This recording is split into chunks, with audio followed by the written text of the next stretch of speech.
Well, ladies and gentlemen, they have done it. Bud Light has finally broken their silence and actually said something. They tweeted something, they came out with a brand new ad, and is everything good? Is everybody happy?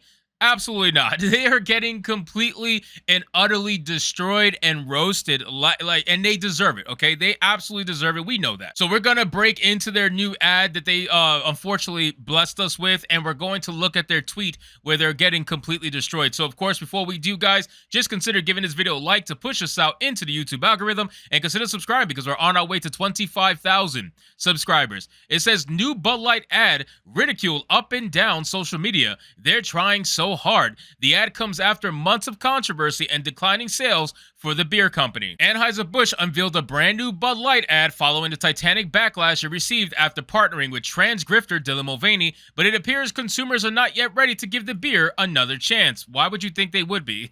Why would you think they even would be willing to give them a chance? Like, people don't get it. They really don't get it. Like, the customers are gone, man. The customers are gone. They're not coming back. You made your choice, and they made their choice. No amount of begging is going to bring them back. You are going to have to run your company now with 20 to 30% less sales than what you had last year. The numbers have been consistent for over 2 months now. People have moved on, they've made their choice, and you made yours, and now you have to live with it. That's essentially what it is. It says the new summer-themed ad received a torrent of negative comments on Twitter, mere hours after it was posted, ridiculing for what many users saw as a pandering TV spot. Bud Light's new ad comes nearly 3 months after the beer company made Mulvaney one of its spokespeople. The decision rankled customers, prompting a dramatic decrease in sales that resulted in beer maker Anheuser-Busch losing billions of dollars in market value. Bud Light appeared to try to avoid controversy with its latest ad. The commercial shows Americans looking to quench their thirst during the summer heat. Now, let's look into this actual video, ladies and gentlemen. I'm going to play it. I think it's playing music, so I'm going to have to play it on mute to avoid copyright. But let's take a look at this absolutely stupid ad. So it's very prototypical what you would expect Bud Light to come out with, considering the drama that's been going on, right? So you have Bud Light trying to do the whole, oh, it's summer, come buy our beer, we're the #1 beer, blah, blah, blah. We're about family. We're about good times. We're about easy enjoyment. All that typical crap. There's a ton of white people in this ad. I'm not surprised. I'm not surprised. Ton of white people in this ad. And again, it's all about that summer feel, right? They're trying to get back to saying, oh, we're all about just having a good time over a beer. That's what we're about. We're definitely not about identity politics. No way in hell we're about identity politics, ladies and gentlemen. Not even close. We are simply just about having a good time over a beer. Look how happy everybody is drinking Bud Light. Yay! Come drink the Bud Light, ladies and gentlemen. This is their new ad. This is their new ad.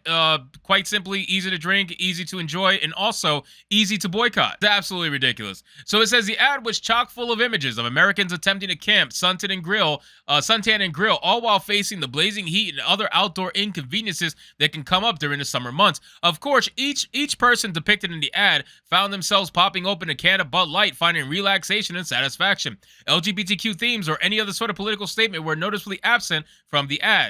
Crack a cold one, we've got an epic summer ahead, sock tans included, Bud Light captioned the video on Twitter. The smiling faces of the Bud Light drinkers in the ad were set to the tune of Chick's 1979 disco hit, Good Times, though the feel-good nature of the commercial was not enough to placate conservative beer drinkers who slammed the ad immediately. Can you stop calling the people who are angry and boycotting Bud Light, or essentially moved on from Bud Light, conservatives? It is not all conservatives. That 20 to 30% of sales they have lost is not all conservatives. You are a fool if you think that. It's so easy to blame conservatives for literally everything. That's what they do on social media. But let's absolutely stop this nonsense and pretend like it's 100% them. Now, don't get me wrong. You're going to have a lot of conservative voices on Twitter talking about this, right? So you got Joel Berry from Babylon Bee. He's a managing editor. He says, man, they're trying so hard. Then you got Jeffrey Ingersoll saying, you're getting degraded for this, and for good reasons, guys, but also on its merits, the commercial is dumb. A supercut of dudes embarrassing themselves in front of other people. Have you learned nothing? Go back to the 90s and mine your old content. Do a condensed version of blah, blah, blah, blah. Daily Caller editor-in-chief Geoffrey Ingersoll offered some serious advice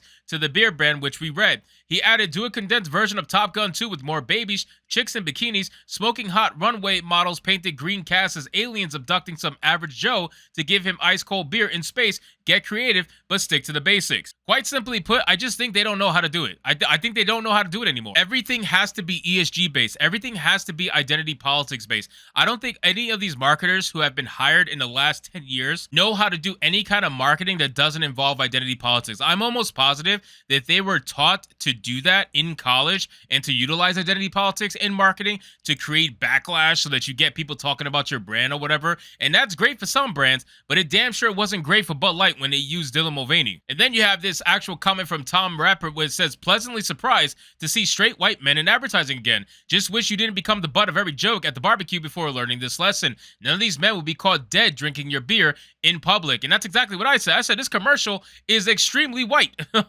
Like it's one thing that I noticed right off the bat. I'm like, I saw one or two black people in there, maybe one, but that was basically it. Everybody else was white and it was blonde hair and all the typical stuff you'd expect.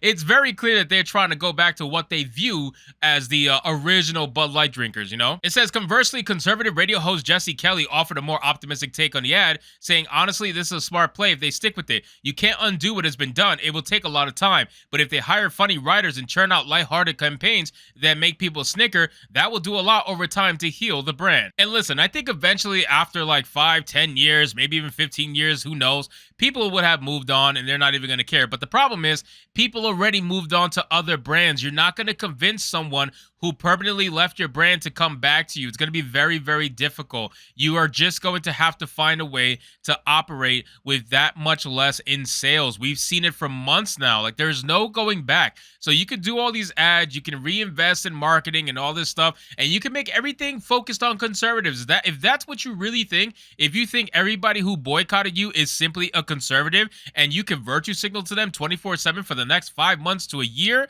then yeah, you could do that, but you're really not. You're going to find out real quick that it wasn't just conservatives who left you, and it doesn't matter. You could virtue signal to them. They're not like the LGBTQ activist community. If you virtue signal to them, they don't care. They get pissed off more, and they have a hard time forgetting, clearly. So you really are just wasting your time and wasting your money, but I find it hilarious, and I find it funny to see them blow all this money to try so hard to go back to what they were. And you know what the sad thing is? Had they skipped the whole Dylan Mulvaney thing and just went straight to this for the summer, you know how much money they would be making right now? They would be making insane money. They would still be the #1 beer brand in the country, but no. They decided to go with identity politics, and now they're trying to play catch up, and I don't think they're ever going to catch up to where they were before. So anyway, guys, thank you so much for watching this video. I hope you did enjoy, and if you did, consider leaving me a subscribe. I would greatly appreciate it. Don't forget to like the video, comment, let me know what you thought, and I'll see you guys on the next one. Hypnotic out.